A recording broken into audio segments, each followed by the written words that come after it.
જેવી આ વિગતો વેબસાઇટ ઉપર આવશે ને એટલે જે ધમાસાણ મચશે ને એની કોઈને કલ્પના કે અંદાજો નથી. કારણ કે તમે જે આંકડો આપ્યા જે પ્રમાણે 55% ફંડિંગ ભારતીય જનતા પાર્ટીને ગયું છે અને બાકીનું 45% ફંડિંગ બીજી અન્ય પાર્ટીઓને ગયું છે. તો 55% ફંડિંગમાં તમે માની લ્યો કે આ બધી એરપોર્ટ બીજું ત્રીજું કોલસાની ખાણો એની અસ્કાયા મહત્વની વેલ્યુ 5 લાખ કરોડની આસપાસ થઈ તો તમે ક્યાં ભાવે આ બધું આપી દીધું?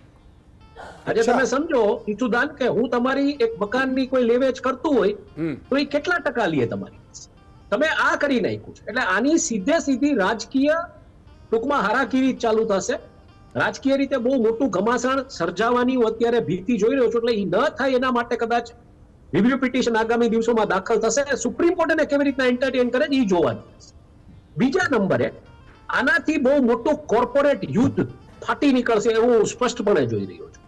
કારણ કે 55% જે લોકોએ પૈસા આપ્યા છે ભારતીય જનતા પાર્ટીને એની વિચારધારા સાથે સહેમત છે.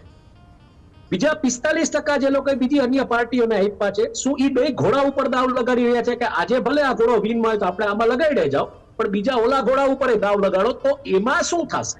આ વિગતો બહાર આવ્યા પછી શું આપણે એ બધા ઉદ્યોગપતિઓના રહેઠાણો એના ઓફિસો ઉપર ઈડી સીબીઆઈ આઈટીની રેડો જોઈશું?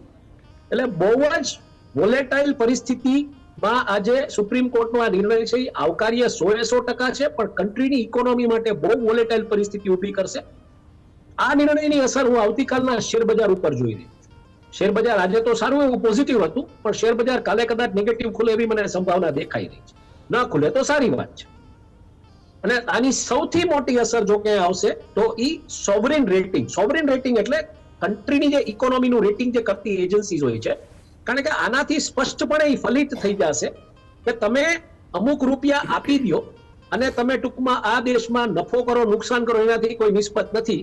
તો એવી પરિસ્થિતિમાં foreign direct investment foreign institutional investors કે આવા રોકાણકારો આ દેશમાં આવશે કે નહીં આવે? કારણ કે સોવરેન રેટિંગ ઉપર આની સીધી અસર પડશે. મહત્વની વાત ઈસુ આ હિન્ડનબર્ગ કરતા બહુ મોટો મુદ્દો છે. અને શું કરવા મોટો મુદ્દો છે? કારણ કે જે પ્રકારના પૈસા તમે લીધા છે એની સામે જે તમે અસ્કાયામતો આપી છે. કારણ કે પવન ખેડાની આજની પ્રેસ કોન્ફરન્સ ઉપરથી હું સ્પષ્ટપણે જોઈ રહ્યો છું કે આ બધું સ્ટડી થઈને પડ્યું હશે કોંગ્રેસના કાર્યાલયમાં કે આની ટોટલ વેલ્યુએશન આટલી ખાણો આટલા એરપોર્ટો બીજું ત્રીજું લાલ કિલ્લો બીજું એટલે લાલ કિલ્લો દાલમિયા ગ્રુપને આપ્યો. દાલમિયા ગ્રુપે કેટલા રૂપિયા આપ્યા કેટલા તમે આપી દીધું? આ સીધા પ્રશ્નો થશે.